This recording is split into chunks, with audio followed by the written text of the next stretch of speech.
Hey everybody, good morning. Welcome to the Morning Devo with Beau. We're going to be in Genesis 15 and 16 today on the devotion. And it's a great couple chapters to read over. And as you guys know, on the devotions, I love to just simply go through the Bible, just read through the text. So many people, right? They kind of get little snippets of the Bible, but they don't actually just read through it. And it's amazing what you learn if you just read through it. Sometimes people get caught up in different theological things. You know, I'm into this, I'm into that, I'm into that. And how do you refute it? How do you debate these things? Well, it's just go through the Bible. Just start in Genesis and go through it, and see what it says. It's pretty plain as we can see. It's not like it's, cryptic. It speaks for itself. And if you take it at what it's saying, you'll go, oh, and you got it. Many people conjure up all kinds of interesting kind of stories, and man, they can do YouTube clip after YouTube clip on various chapters that we've already been through. But as you see, sometimes they miss the whole drive, the whole reason, the whole point that scripture is actually in there. We see that the drive of the Bible already, or let's say from the beginning, is really about a child. It's about a kid that's going to be born that's going to defeat Satan and somehow restore this lost paradise. Many movies are built off this theme of redemption, needing to be redeemed, that there is a problem and redemption is what's required to fix it.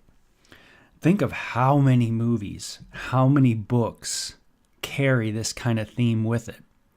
That there's going to be a redeemer, someone who's going to help the situation, someone who's going to redeem the situation, someone who's going to fix the situation. That is all from the Bible. All the movies, all the literature.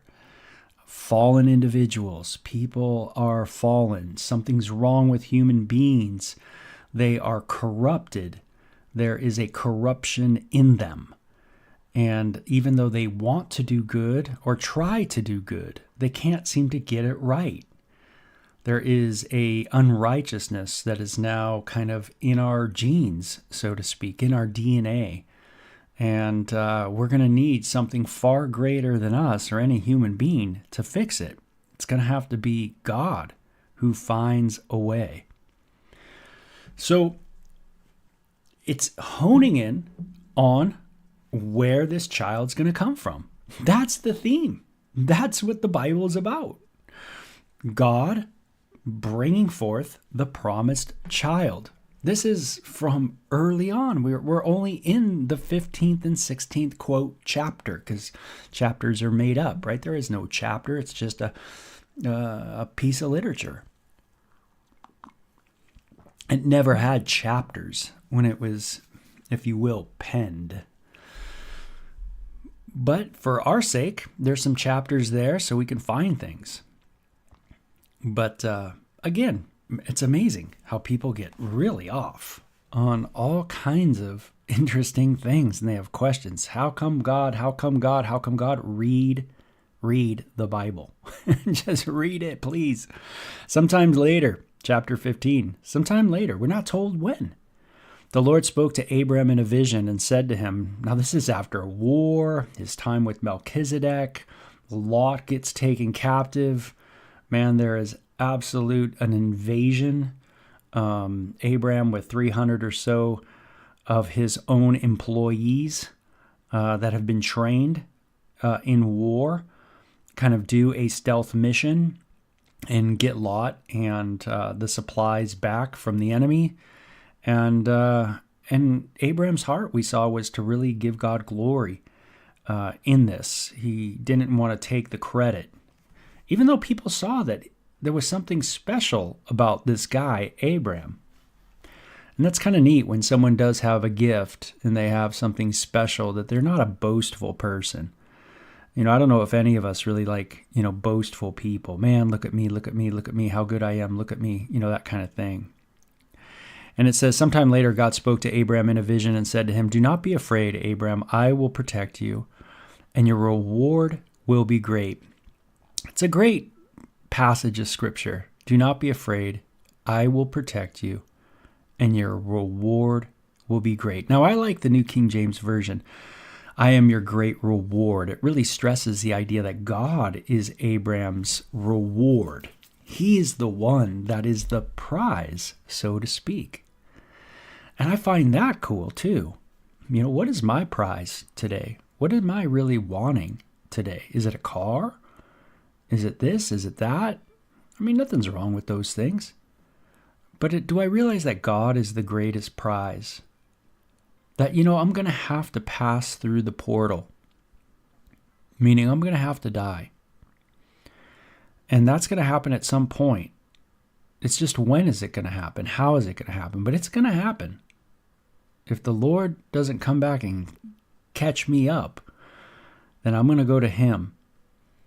And I want him to be my great reward. And you think, you go, oh, that doesn't sound too great. Oh, yeah? Do you like paintings? Do you like music?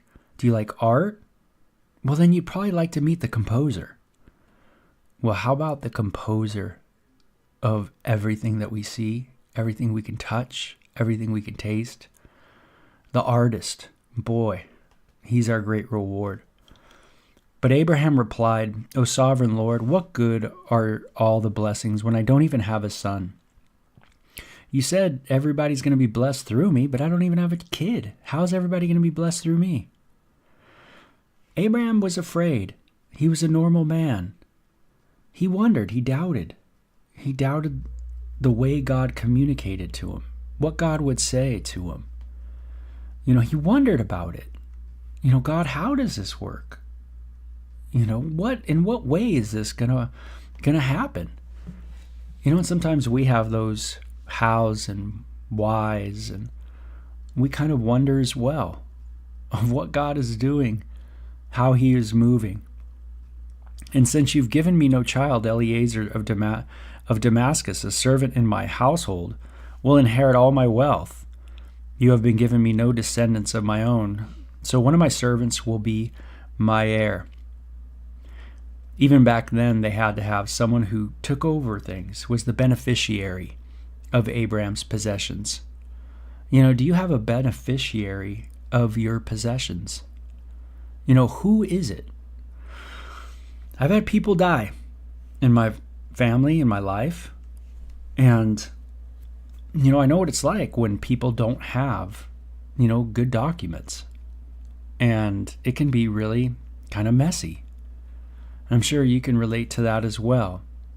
And you kind of, would have loved it if everybody was just a little more cognitive, a little more aware that there are going to be people that are going to have to pick up the pieces to maybe their mishaps or their laziness or whatever it is of the reasons why they don't have that beneficiary in place. Well, Abram says, "Hey man, I got mine. I got my beneficiary." And it says, "Then the Lord said to him, no servant will not be your heir, for you will have a son of your own who will be your heir." Now, how did God speak to Abram? Was it a still small voice? Was it God in human flesh walking with him? How was this actually taking place? God, who's outside of time, matter, and space, who creates all of time, matter, and space, and who is hovering over the face of the deep, meaning the earth is round, he could hover over. That means he's hovering over all of it. He can be everywhere. And also on the planet. I always wondered, how did God communicate with Abram? You watch the movies and it's kind of a voice that kind of comes out of the air, right? And it says, and I don't know. It says, then the Lord took Abram outside and said to him, look up to the sky and count the stars if you can. That's how many descendants you will have. A reiteration of, dude, you're going to have a ton of descendants. Again, you might be mad at the Jews right now, with all the anger towards Israel. But just so you know, you might actually be Jewish. You might just have that Jewish blood in you too, because they were dispersed all over the place. And, there's a lot of mixing at times of blood. And so, you've got to be careful, how you put down people. Because you might be, like I said, you might be a part of them too, as far as your DNA goes. But he says, look up to the sky and see, man, you're going to have a lot of descendants. It's going to be unbelievable. And it's going to be a son from your own. And Abraham believed the Lord, and the Lord counted him as righteous because of his faith. So this is a very popular passage because it's a very famous passage. Famous in what way? Famous in the rest of the Bible. The rest of the Bible hones in on this, that Abraham believed the Lord, and the Lord counted him as righteous. See, that's where salvation comes from. It's the Lord counting you as righteous. He counts you. How does he do it? It says, Abraham believed the Lord. Abraham trusted, put his faith in the Lord, and it was counted to him as righteous. It says, because of his faith. See, when we trust in the Lord, we are given a right standing with God. Our standing with God, if it's based on your works, then, you have something to boast about before God. Hey, look at my good works. I've done this, so I deserve salvation.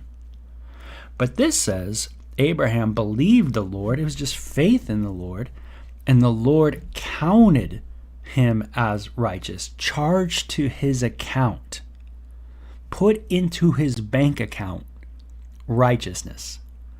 That kind of idea. By faith. How are you saved? How do you see your salvation? Is it by your works? By your philanthropy? By all your good deeds? Or is it this way, by faith? You've trusted in the Lord, and he counted you as righteousness because of your faith. Yeah. And so we see that Abraham's belief was one that certainly had action in it. The book of James tells us that faith without works is dead. Abraham believed God, and it was counted to him as righteousness. But you see how that faith worked out in Abram's life. We'll see that. But we're going to see that it was a little messy. It wasn't as clean as people think, It wasn't as, perfect as people think. No, his works, even though there was some that were good, there was some that wasn't so good. Then the Lord told him, I am the Lord who brought you out of Ur of the Chaldeans to give you this land as your possession. Hey, I'm the one who's moving you out of the land of Ur of the Chaldeans, and I'm the one who's giving you the land. So another reiteration that the land that we call Israel is given to Abraham's descendants through a son that he will have. But Abraham replied, O sovereign Lord, how can I be sure that I will actually possess it? And the Lord told him, and don't we all want that? Don't we all want, can I be sure? Can I have something that really, makes sure that I'm going to be okay?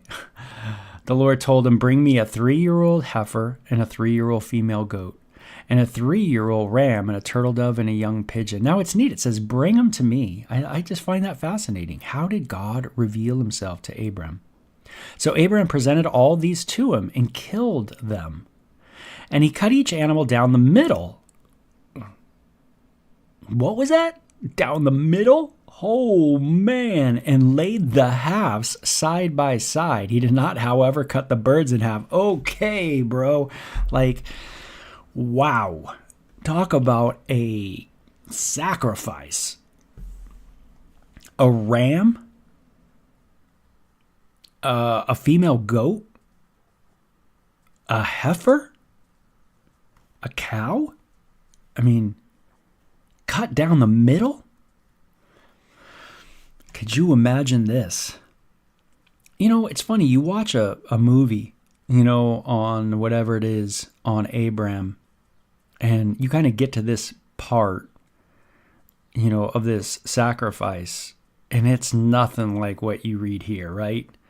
I mean, this is like downright insane, like as far as the amount of blood flow that's going on. I mean, this is a bloodbath that's taking place. Could you imagine cutting a cow in half? That's intense.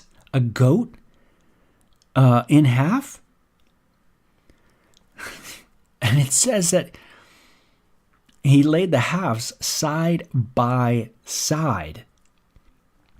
One on the left, one on the right. And it says, however, he did not cut the birds in half. That's good. A little small. Some vultures swooped down to eat the carcasses. I bet this is just a little bit of a scene, right? Could you imagine being in Abram's family? What are you doing? Like, wow. I mean, the noise itself would be, horror. It would seem like, right? You might go, man, I'm not really into horror movies. Like I'm not into the splatter flick. It's a little hardcore. Yeah, that's hardcore, all right. It's a little gnarly, right?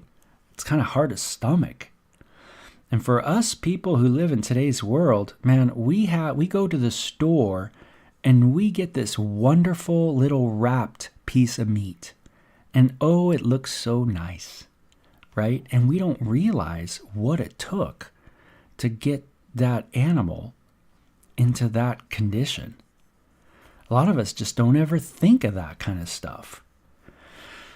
Intense. Does this still go on today?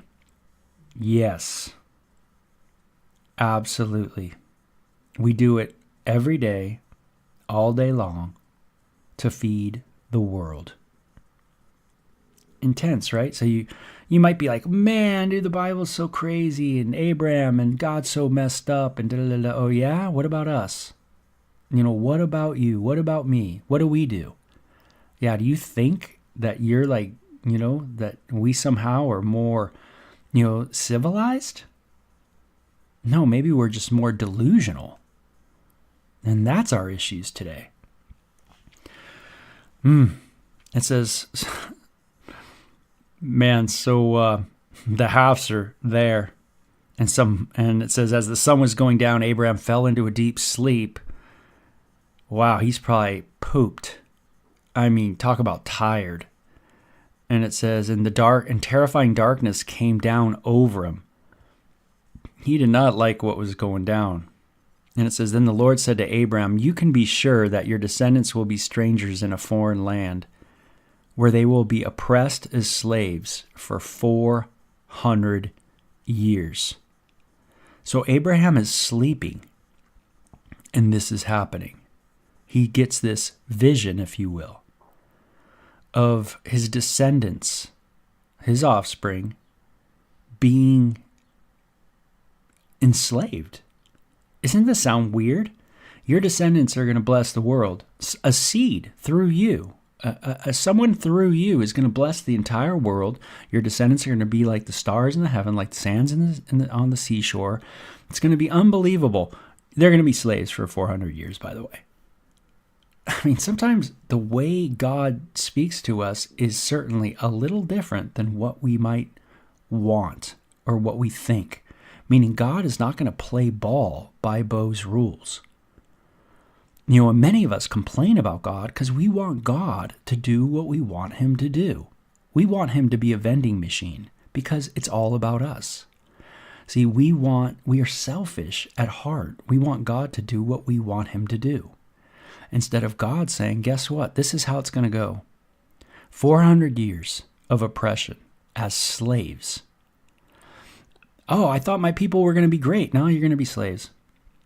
And I will punish the nation that enslaves them. Oh, I will get them.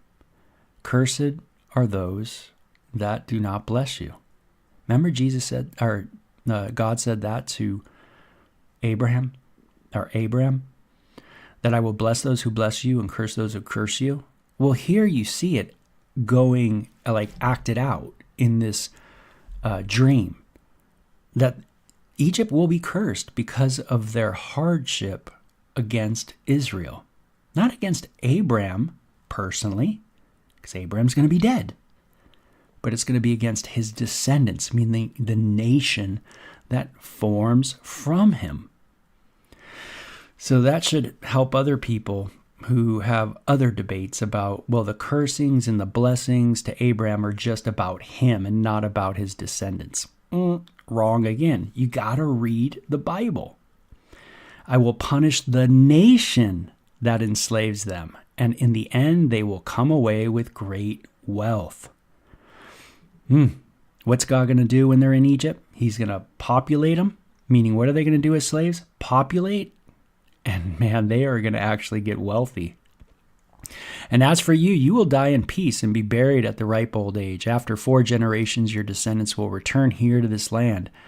For the sins of the Amorites do not yet warrant their destruction. You're going to come back to this land of Canaan. And there's some people that are living here that, man, really are going, there needs to be a destruction. Man, there needs to be a judgment on them. But it says, hey, it's coming. I'm going to be patient. I'm going to wait. The land of Canaan is riddled with those that are doing insane stuff that's not good. And it warrants their destruction. But it's going to, I'll give them some time. Kind of like the Jonah thing, Nineveh, the old wait, hey, maybe perhaps they'll repent, right? And Jonah wasn't too happy with that idea. But, they did. After the sun went down and darkness fell, Abram saw a smoking fire pot and a flaming torch pass between the halves of the carcasses, representing that someone walked through this ceremony. One half of the cow on one side, one half on the other side, the goat, this whole thing. And someone went through it. And it says, so the Lord made a covenant with Abram that day, meaning the Lord made a covenant. Notice Abraham was what? Asleep. And God went through this sacrifice, this ceremony, without even Abram. Abram was falling asleep. Why? Because it's a one-sided covenant. It's a covenant of salvation. I have given you this land as your descendants, meaning it's a one-sided covenant. The land is a one-sided covenant. God's going to give it to them. All the way from the border of Egypt to the great Euphrates River, the land now occupied by the Kenites, Kenizzites, Kadmonites, Hittites, Perizzites, Rephaites, Amorites, Canaanites, Gershites, and Jebusites. And so the covenant of his descendants growing, the covenant of someone being born from him that will bless the world and the land being given to him is a one-sided covenant. It's something that God has done. God initiates. God is the one who saves. God is the one who is the gracious one. He's the one who saves you. He's the one who grants you salvation. He's the one who grants you sanctification. It's all about him. Abram was surprised. Man, I thought I was supposed to go through the ceremony too. What's up with that? Well, this isn't about you, dude. The nation isn't about you. It's about me doing my work. The salvation that I offer is going to be about me. Are you in a group where salvation is about your group or about you doing your thing or about you getting in a car and going to different houses and knocking on doors, and that's how your salvation is attained? Or it's through some kind of ritual in the temple, where you do some temple ritual, or it's some kind of other thing where you go to some synagogue or you go to some, other place, a mosque, and that's how you attain salvation. Well, notice how was Abram credited as righteous? It was by faith. Yeah.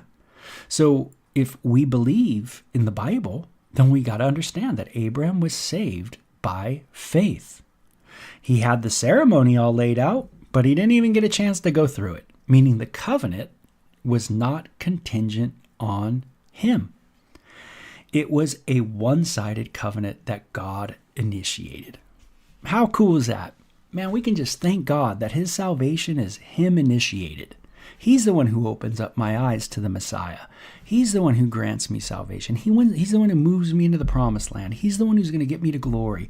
It's going to be his work. So it says, now Sarai, Abram's wife, had not been able to bear children for him, for she had an Egyptian servant named Hagar. Remember, they spent time in Egypt. So Sarai said to Abram, the Lord has prevented me from having children. Go and sleep with my servant. Perhaps I can have children through her. Now, this is what Sarai says to Abram. Pretty radical, don't you think? Hey, husband, I got a maid. Can you go hang out with the maid a little bit and, get a little frisky? Perhaps we can have a child. Pretty interesting, right? Hanging out with the maid. You can see how the Bible's really relevant to our world, right? And it says, so Sarai, Abram's wife, took Hagar, the Egyptian servant, and gave her to Abram as a wife. Now, it sounded logical. It seemed logical. Sometimes things seem logical. Like, this makes sense. Perhaps God's going to use this to fulfill, the prophecy, so to speak. And, so you think it's the right way to go, but it's just not the right way. That's not what God intended. It's not what God said. And we just tend to kind of go on our own. It's never a good idea to give your spouse to somebody. This unfortunately has something that has been going on since humanity. That humans tend to give away, the one that they're supposed to be with, instead of being invested in that wife, and you guys going, hey, you know what, the Lord's he's going to find a way. We're going to trust the Lord, and we're going to hold fast and stay together. Instead, there's you know what, we're going to try to figure this out on our own. Never good. Never good. Sarai comes up with an idea, a proposal. And so Sarai, Abram's wife, took Hagar. Now, Abram wasn't an innocent party either, man. This is after his salvation, so to speak. What does he do? He goes and sleeps with the maid. Just think of this happening in your church, right? Someone gets saved, right? Next day and the next week, you're like, oh, yeah, man, I slept with my maid. You're like, okay, I don't think this is a good thing. Let's talk, But isn't that interesting that so Sarai, Abram's wife, took Hagar. He takes her. Man, what are you doing, dude? Maybe he could have said, hey, you know what? The Lord said it's going to happen. It's going to be through me, and I'm trusting it's going to be through you, one man, one woman for life. That's been the pattern, all the way since our descendants, our great-great-great-grandmother, Adam or Eve and Adam, and, that whole thing. And, he could have went that direction, but instead he thought, maybe it is going to be through me, but it's going to go through another woman, And so he takes Hagar. And she gives him, the Egyptian servant, and gave her to Abram as a wife. Hey, you become another wife. Do what a wife does. This happened 10 years after Abraham settled in the land of Canaan. 10 years. How long was this idea concocted? How long was it in Sarai's brain? Maybe after the first 2 years, first 5 years, 7 years? She's thinking through this. Then she finally presents the proposal. And, there's, I think, a movie called The Proposal. I remember years and years and years ago. But it was kind of heartbreaking like this. Ooh, no. Don't give your spouse away. Don't do this. So Abram had sexual relations with Hagar. And she became pregnant. And when Hagar knew she was pregnant, she began to treat her mistress Sarai with contempt. So now there's a woman rivalry going on in the home. Must have been a real interesting thing, I mean, Sarai had intimacy with Abram. And Abram's now having intimacy with Hagar. And Hagar's knowing, she could tell if Abram's into her or not. And maybe she felt like Abram was into her, really liked her a lot. This wasn't just biological, so to speak, but there was an attraction there. He was digging her, maybe, right? And notice that she becomes, kind of jealous. She has contempt for Sarai. She began to Sarai became to mistreat her mistress with contempt. Meaning Sarai's the one who's looking at Hagar and going, I don't like this. She's pregnant. I've seen, the way my husband looks at her. Never good. I don't want to put my wife in that situation, where I'm looking at, this other person and she's like, hey, why is Beau looking at this person that particular way? But that frailty is in us all. That frailty is certainly in us. Abram's frailty is in us. Sarai's frailty is in us. We can see some of Sarai in us, trying to figure out God, compromising. We can see Abram in us, a failure to lead, but instead following Sarai.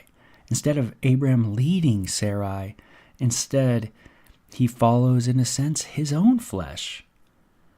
And we can see that it's created what we call a dysfunctional relationship. And Sarai said to Abram, this is all your fault. I put my servant in your arms, but now that she's pregnant, she treats me with contempt. Okay, so maybe it is that the way it's reading, I'm getting a little confused on who's being treated as contempt, but maybe it's now Sarai's mistreating Hagar, but Hagar is having bitterness and contempt towards Sarai. That's kind of how we're seeing it. And it says she's pregnant and she's looking at me wrong. And it says the Lord will show who's wrong, you or me. Woo, get the old God talk going. You can see how dysfunction sometimes and anger and bitterness and how even God talk starts happening within those angry family feuds. And it kind of just doesn't sound good at all. The angel of the Lord found Hagar beside a spring of water in the wilderness. Now this is the first mention of this interesting angel of the Lord, servant of the Lord. And it says she was along the road to Shur, and the angel said to her, Hagar, Sarai's servant, where have you come from and where are you going? I'm running away from my mistress Sarai, she replied. The angel of the Lord said to her, return to your mistress and submit to her authority. What? Submit to her authority? I don't want to do that. Then he added, I will give you more descendants than you can count. It's really interesting how sometimes God's message to us is just submit. Hey, submit. And that's the last thing we want. As a wife, the last thing we want. I don't want to submit. I don't want to come underneath. I don't want to go, And here, the message to Hagar is submit to Sarai. Come underneath her. And, I'm going to bless you. I'm going to do a work. But I need you to trust me. I need you to trust me. And I'm going to touch you. And I'm going to bless you. And even though it's hard, I know it's difficult. But man, I'll see you through. And I'm working on Sarai. I'm working on Abram. Don't just run. Don't just run. And how many of us just want to run? And the angel said, you are now pregnant, and I will give birth to a son. You are to name him Ishmael, which means God hears. So Ishmael is a descendant of Abram. For God has heard your cry of distress. So Ishmael is, of course, from Abram, but also from Hagar, who was found where? In Egypt.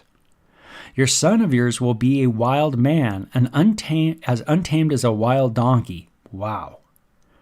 He will raise his fist against everyone. He will be a very mean dude, and everyone will be against him. No one's going to like him.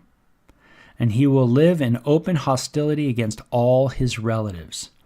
Meaning Ishmael's not going to like whoever else comes out of Abram and whoever. Ishmael is going to be brawling, fighting, in contention, hating, and being hated. Therefore, Hagar used another name to refer to the Lord who had spoken to her. She said, "You are the God who sees me." Isn't that cool? The God who sees you and the God who sees me too. He knows. He sees. He sees your heartache. He sees the hardship, all that. And so that well was named Beer Lahai Roi, which means well of the living one who sees me. It can still be found between Kadesh and Bered. So Hagar gave Abram a son, and Abraham named him Ishmael. So she said, "Hey, guess what the Lord told me?" And Abram said, "Okay, Ishmael it is." Abram was 86 years old when Ishmael was born. Wow. Okay, so we have a son that's born from Abram. We think it might be the one, right? This might be the one, but it's kind of weird. This kid that's going to be born doesn't sound so much like the Messiah or a Messiah-like, or that the line will be through this child. Even though this child will be a great, in a sense, group of people, there will be a nation, in a sense, from this child. There will be a large population from this child of Ishmael. He will be a fighter. He will be an angry man. He will be in contention with his relatives.